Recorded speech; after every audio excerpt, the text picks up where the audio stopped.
اللہ تعالیٰ نے جتنی بھی عبادات مسلمانوں پر فرض کی ہیں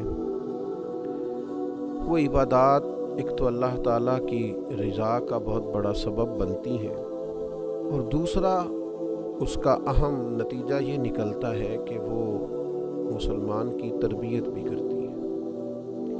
نماز ہو، روزہ ہو، حج ہو، زکوٰۃ ہو، آپ ان تمام عبادات کو کھول کر دیکھ لیں، یہ انسان کو تربیت کے مرحلے سے گزارتی ہے، اور انسان ان عبادات کو صحیح طور پر جب بجا لاتا ہے، عملاً جب ان عبادات کو اخلاص کے ساتھ وہ ادا کرتا ہے تو اس کی ایک بہترین تربیت ہوتی ہے۔ الحمدللہ اللہ تعالیٰ نے ہمیں رمضان المبارک عطا کیا ہے اور اس کے روزے فرض کیے ہیں، تو ارشاد فرمایا کہ یا ایھا الذین آمنوا کتب علیکم الصیام کما کتب علی الذین من قبلکم، اے ایمان والو تم پر روزے فرض کیے گئے ہیں جیسا کہ تم سے پہلے لوگوں پر فرض کیے گئے تھے، اور مقصد کیا ہے؟ لعلکم تتقون، تاکہ تم پرہیزگار ہو جاؤ، تمہیں تقوی نصیب ہو جائے۔ روزہ بہت بڑی تربیت کرتا ہے انسان کی۔ روزہ انسان کو مجاہدے کی تربیت دیتا ہے۔ انسان مجاہدے کا مطلب ہوتا ہے مشقت کرنا اپنے نفس کے خلاف۔ تو رمضان المبارک میں آپ دیکھ لیں، ہم بہت سارے کام اپنی طبیعت کے خلاف کرتے ہیں۔ تو رمضان اور روزہ یہ ہماری تربیت کرتا ہے۔ کہاں لوگ اٹھتے ہیں سحری کے وقت؟ کہاں وہ وقت ہوتا ہے جاگنے کا، بیدار ہونے کا؟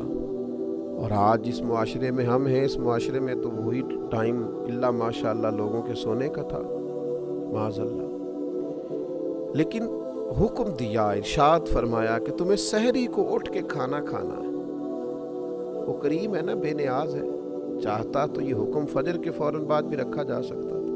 فجر کا وقت طلوع ہونے سے پہلے تمہیں سحری کھانی ہے، یہ خلاف طبیعت ہے، اور ظاہر ہے جس کو کھانا ہے اسے کچھ وقت پہلے اٹھنا ہے، اس کی تیاری بھی تو کرنی ہے، پہلے بنانا ہے تو ہی کھانا ہے۔ تو انسان پر اگرچہ یہ مشکل تھا، لیکن اس سے کہا گیا کہ اس مشقت کو برداشت کر، لعلکم تتقون، تاکہ تم پرہیزگار ہو جاؤ۔ روزہ جس مشقت سے ہمیں گزارتا ہے، ہمیں پرہیزگاری نصیب ہوتی ہے۔ اور آپ دیکھیے کہ روزہ بہت بڑا مراقبہ ہے۔ کس بات کا مراقبہ؟ اللہ تعالیٰ کے حاضر و ناظر ہونے کا مراقبہ۔ آپ اکیلے ہیں گھر میں، کوئی آپ کو نہیں دیکھ رہا، فریزر کے اندر سارا کھانا موجود ہے، آپ اطمینان سے کھانا کھا سکتے ہیں، لیکن نہیں کھاتے۔ کیوں نہیں کھاتے؟ کہ میں نے روزہ رکھا ہوا ہے۔ تو روزہ یہ تربیت کرتا ہے، مجاہدہ کراتا ہے کہ اللہ مجھے دیکھ رہا ہے۔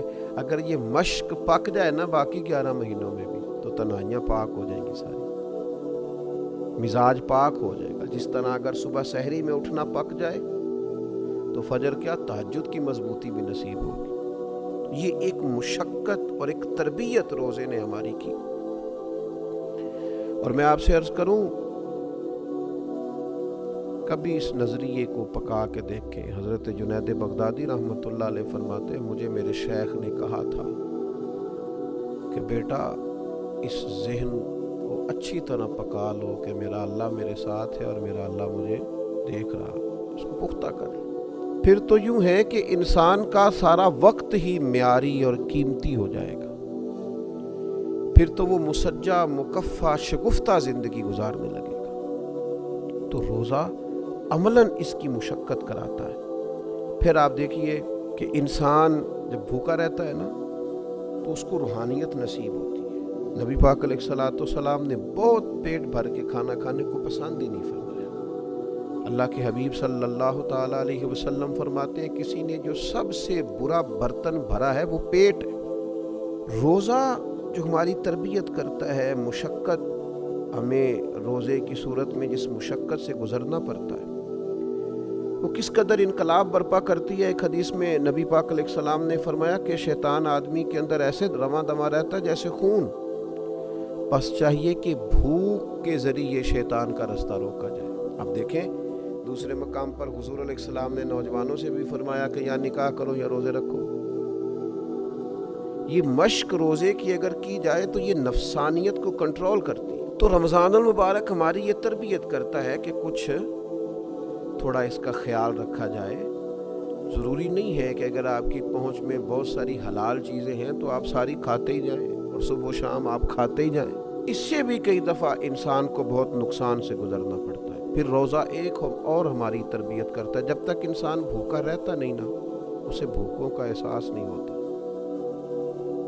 غریب پروری نصیب نہیں ہوتی۔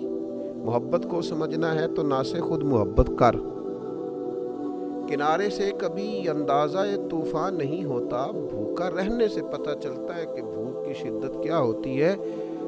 بہت زیادہ کھانے رکھنے والے، بہت زیادہ مال رکھنے والے، بہت زیادہ وسعت رکھنے والے اندازہ کریں کہ ان کو پتہ ہے کہ ابھی افطار ہو جائے گا، تو پھر بھی کچھ نہ کچھ اپنی خواہشات کے خلاف انہیں مشقت کرنا پڑتی ہے، تو اس شخص کے دکھ کا بھی تو اندازہ کریں، اس کے پاس کھانا موجود ہی نہیں، اسے بھوک ہی بھوک کاٹنی۔ تو یہ روزہ ہماری تربیت کرتا ہے۔ اور پھر جس طرح روزے میں ہم نے کھانے پینے سے رکنا ہے نا، اسی طرح گناہوں سے بھی رکنا ہے، اس لیے کہ روزہ حصول تقویٰ کے لیے ہے۔ اللہ کی رضا کے لیے اگر ہم رکے ہوئے ہیں کھانے سے، پینے سے، عمل زوجیت سے، تو اسی طریقے سے اللہ کی رضا کے لیے رکنا ہے حرام سے، جھوٹ سے، غیبت سے، بدی سے۔ نبی پاک صلی اللہ تعالیٰ علیہ وسلم نے فرمایا جس آدمی نے جھوٹ بولنا اور جھوٹ پر عمل کرنا نہ چھوڑا تو اللہ تعالیٰ کو اس کے کھانے پینے چھوڑنے کی کوئی حاجت ہی نہیں ہے۔ تو عملی تربیت رمضان المبارک ہماری کر رہا ہے کہ جس طرح ہم پرہیز کر رہے ہیں۔ میں نے خود دیکھا بعض لوگوں کو جن کی طبیعت بڑی تیز ہے، بڑی جلدی جھگڑا کرتے ہیں، لیکن رمضان المبارک میں اگر کسی نے سخت بات بھی کر دی تو اس نے کہا جا یار میں نے روزہ رکھا ہوا ہے۔ تو آپ اس بات کو سمجھیں کہ جس رب کی رضا کے لیے آپ نے روزہ رکھا ہوا ہے نا، اسی مالک کی رضا کے لیے آپ جھگڑا چھوڑ بھی دیں، آپ درگزر کا مزاج بھی پیدا کریں، یہ والا روزہ بھی تو کبھی رکھے نا۔ اور پھر روزہ ہمارا قرآن مجید سے رشتہ بڑا مضبوط کرتا ہے۔ آپ دیکھیے جتنا موسم بہار رمضان میں ہوتا ہے نا، تلاوت قرآن مجید کا مشق ہو رہی ہے، قرآن مجید یاد کیا جا رہا ہے، سنایا جا رہا ہے، مسلمانوں کی بڑی تعداد، بہت بڑی تعداد ذوق شوق سے تراویح میں کھڑی ہے، قرآن مجید سن رہی ہے، گھروں میں تلاوت قرآن مجید ہو رہی ہے۔ تو روزہ تربیت کر رہا ہے کہ قرآن پاک سے جڑ جاؤ، اس کے حلال کو حلال سمجھو، اس کے حرام کو حرام سمجھو، قرآن مجید کے قاعدوں اور ضابطوں کے مطابق اپنی زندگی کو ترتیب دینا شروع کرو۔ پھر جب ہم آگے بڑھتے ہیں تو رمضان المبارک ہمیں پابندی اوقات کا بڑا درس دیتا ہے۔ آپ کو فجر سے پہلے کھانا ہے، یہی وقت ہے، اس کی آپ کو پابندی کرنی ہے۔ اگر فجر ہو گئی، آذان ہو گئی، تو آپ ایک لقمہ اپنے گلے سے نہیں اتار سکتے، آپ پر پابندی ہے، آپ کو ٹائم دیا گیا، اسی ٹائم کے اندر آپ کریں گے یہ کام۔ اور پھر افطار بھی آپ کو مغرب کی آذان سے کرنا ہے، وقت مغرب، آپ اس سے 5 منٹ پہلے افطار نہیں کر سکتے، اور بہت دیر کر دینا افطار میں وہ بھی مکروہ تحریمی ہے، یعنی وقت کے اندر آپ افطار کریں۔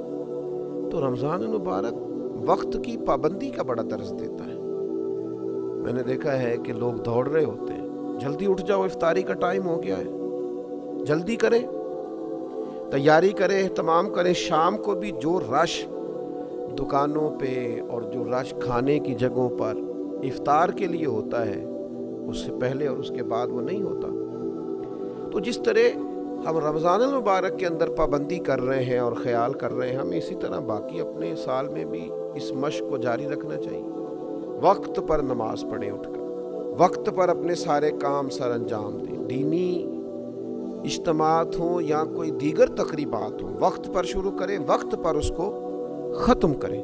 اوقات کار کی مصروفیات کی جو تربیت رمضان شریف کرتا ہے، اس تربیت کو پورے طور پر اپنی زندگی کے اندر لاگو کریں، تو یہ رمضان المبارک جو ہماری تربیت کر رہا ہے، اس تربیت کو ہمیں سمجھنا چاہیے اور اس مہینے میں روزہ بھی رکھنا چاہیے اور اس عملی مشق سے بھی گزرنا